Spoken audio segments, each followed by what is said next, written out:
3টা বছর আমার সাথে যা করেছে সাধারণ মানুষের সাথে এরকম করে না। ওরা আলেম দেখলে দায়িত্ব দিছে হিন্দুদের।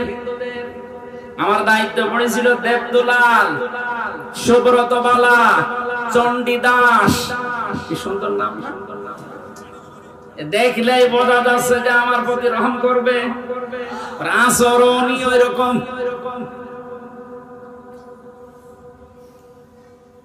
কেন একজন মুসলমান যদি দিত অন্তত কিছু না কিছু হলে তার ভেতরে যেত আল্লাহ একজন আছে বিশ্বাস ছিল, সে আলেম দেখলে মনে করতো না আর যাই করি অন্তত এর সাথে খারাপ কিছু করলে আল্লাহ আমারে ছাড়বে না।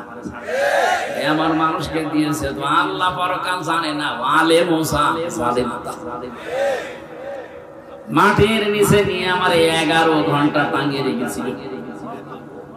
তা ভালোভাবে যদি টাঙাইতো, চোখ কালো কাপড় দিয়ে বেঁধে নিয়েছে, পায়ে ডান্ডা বেড়ে লাগিয়েছে, হাত পেছনে বেঁধে দিয়েছে, মাথায় দড়ি দিয়ে। নামাজ কিসের, কখন আজান হয় কখন কি হয় কিচ্ছু জানি না। 4 ওয়াক্ত নামাজ আমি আন্দাজে পড়েছি ইশারায়।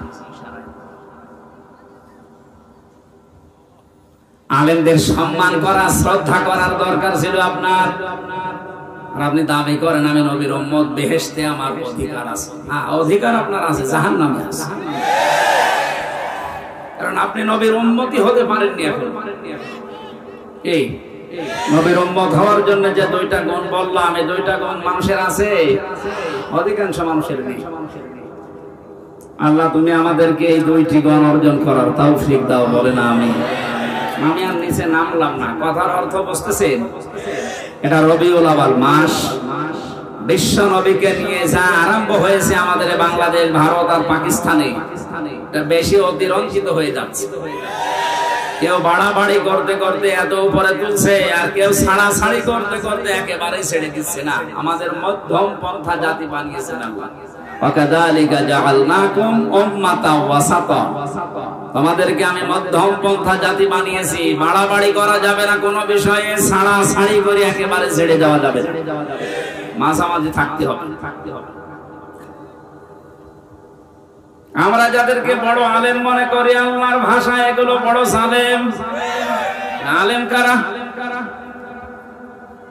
আয়াতের ব্যাখ্যা করতে গিয়ে মুহাদ্দিসিন کرام লিখেছেন, পৃথিবীর ময়দানে যে ব্যক্তি আল্লাহর কালাম নিয়ে চিন্তা ভাবনা করে আর হালালকে হালাল জানে, হারামকে হারাম জেনে ছেড়ে দেয় এবং আল্লাহর ইবাদতে নিজেকে নিয়োজিত রাখে, এই মানুষটা আল্লাহর কাছে আলেম।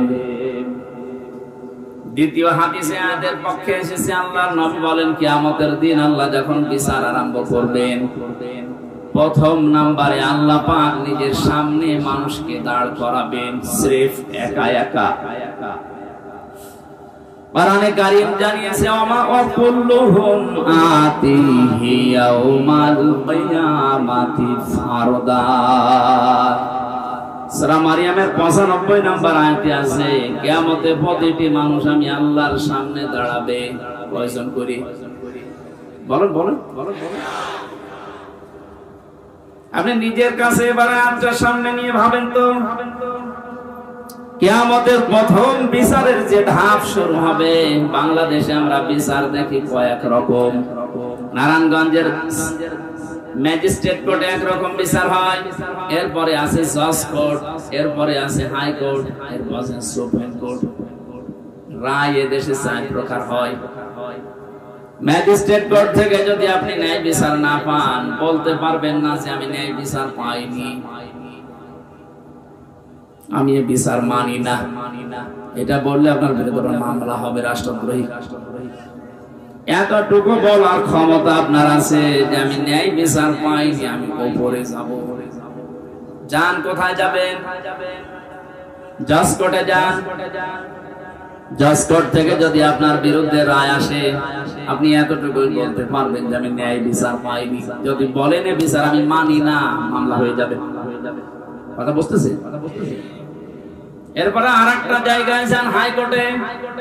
ওখান থেকে যদি রায় আসে, আপনি বলতে পারবেন আমি মানি না, বলা যায় এতটুকু যে আমি ন্যায় বিচার পেলাম না, আমি আরো উপরে যাব। জানার একটা ধাপ আছে সুপ্রিম কোর্ট, ওখানে আবার 2 ভাগ। এখান থেকে প্রধান বিচারপতি যিনি এখন দায়িত্বে আছে, উনি যদি একবার আপনার বিরুদ্ধে রায় দিয়ে দেয়, আর আপনি যদি বলেন মানি না, এদেশে হয় থাকতে দেবে না, নাই জেলখানায় দিয়ে দেবে। তাহলে এদেশের রায়ের ধাপ আমরা পেলাম 4টা। কিয়ামতেও তো আল্লাহর বিচার ব্যবস্থা যখন আরম্ভ হবে, আল্লাহ পাক বলেন আমার বিচারের ধাপ হবে 2টা। একটা নাম্বারে মানুষকে আমি একা একা ডাক দেব, কেউ থাকবে না তার সাথে। মাতাজালু কদামা বানি আদম আবদি ইয়াউমাল কিয়ামাতি হাত্তা ইসআলান খামসিন আন উমরিহি ফিমা আফনা ওয়া আন শাবাবিহি ফিমা আবলা ওয়া আম্মালিহি মিন আইনা ইকতাসাবাহু ওয়া ফিমা আনফাকাহু ওয়া আন ইলমিহি মাযা আমিলা ফি। মুত্তাফাকুন আলাইহি। বুখারী মুসলিমের যৌথ হাদিস এটা। আল্লাহ পাক বলেন প্রত্যেকটি বনি আদম সন্তানকে আমার সামনে দাঁড় করাবো, আর আশেপাশে কেউ থাকবে না, ও আর আমি ছাড়া। 5টা প্রশ্ন করবো একে একে। সঠিক জবাব দেওয়ার আগে সামনেও যেতে পারবে না, পেছনেও যেতে পারবে না, জায়গায় দাঁড়িয়ে থাকবে। নারায়ণগঞ্জবাসী এই হাদিসটা এবার নিজের সাথে একটু দাঁড় করান। আপনি মনে করেন একা একা দাঁড়িয়ে আছি আল্লাহর সামনে। আমার এখন 33 বছর বয়স, আপনার তো 50, 60, 70, 80 বছর। বলেন তো এখন যদি আপনার 80 বছরের জবাব আল্লাহ জিজ্ঞাসা করে, জবাব দেওয়ার মতো জীবন আপনি তৈরি করেছেন? মাঝে মাঝে একা একা থাকলে আমার মনে হয় আল্লাহ পাক যদি বলে হামজা 2024 সালের আগস্ট মাসের 31 তারিখ পর্যন্ত করে মাফ করে দিলাম, যা শুধু সেপ্টেম্বরের 1 থেকে 17 এই 17 দিনের জবাব দিয়ে জান্নাতে চলে যা। আমার তো মনে হয় 17 দিনের জবাব এখনো আমার ঠিক করা সম্ভব হয়নি। আপনারা পারবেন? হ্যাঁ, আপনারা 72 রাকাত নফল নামাজ পড়েন, পারবেন না? পারবেন, আপনারা পারবেন। আপনাদের ঈমান ভালো আছে, আপনাদের চিন্তা করার দরকার নেই।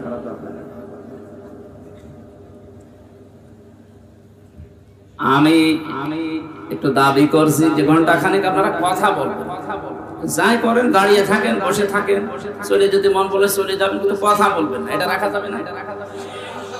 এরপরে যদি কেউ কথা বলেন সে মুনাফিক। কথা দিলেন না, কথা দিলেন না, এবারে দেখেন তো কথা কেউ বলে কিনা।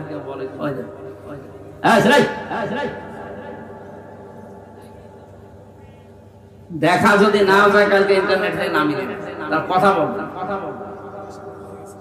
যেখানে যা আছে থাক, হয় দাঁড়িয়ে থাকেন না বসে থাকেন, কথা বলবেন না।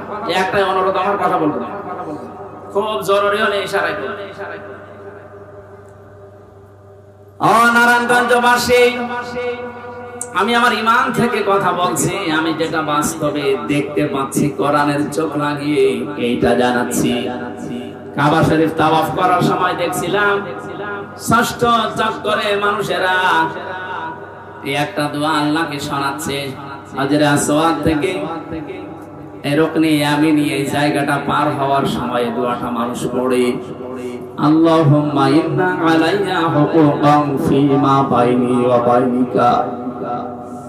ও আমার মালিক, আমি তোমার গোলাম, তোমার ঘর সামনে নিয়ে আমি ঘুরছিলাম, তাওয়াফ করছিলাম, প্রদক্ষিণ করছিলাম। একটা কথা কিন্তু আমি জানিয়েছি যে আমি তোমার মালিক, গোলাম, তুমি আমার মালিক। এই 2 জনের ভেতর অনেক দিনা পাওনা আছে।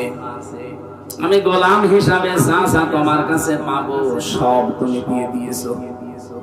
তুমি নেই থেকে আমাকে হামজা বানিয়েছো। কোন নাম পরিচয় আমার দুনিয়ায় ছিল না।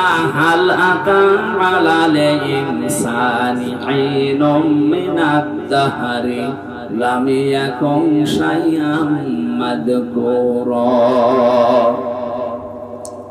কোন নাম পরিচয় আমাকে উল্লেখ করার মতো কিছু ছিল না দুনিয়ায়, সেখান থেকে তুমি আজ আমাকে হামজা বানিয়েছো। আমার কিছু ছিল না, সব আমার আজকে আছে।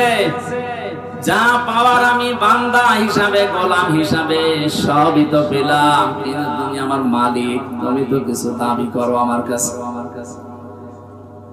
আমি দাবি অনুযায়ী তোমাকে কিছুই দিতে পারিনি, তবে একটা সম্পদ আমার কাছে আছে, সে সম্পদের নাম তুমি আর মাফ করে দাও।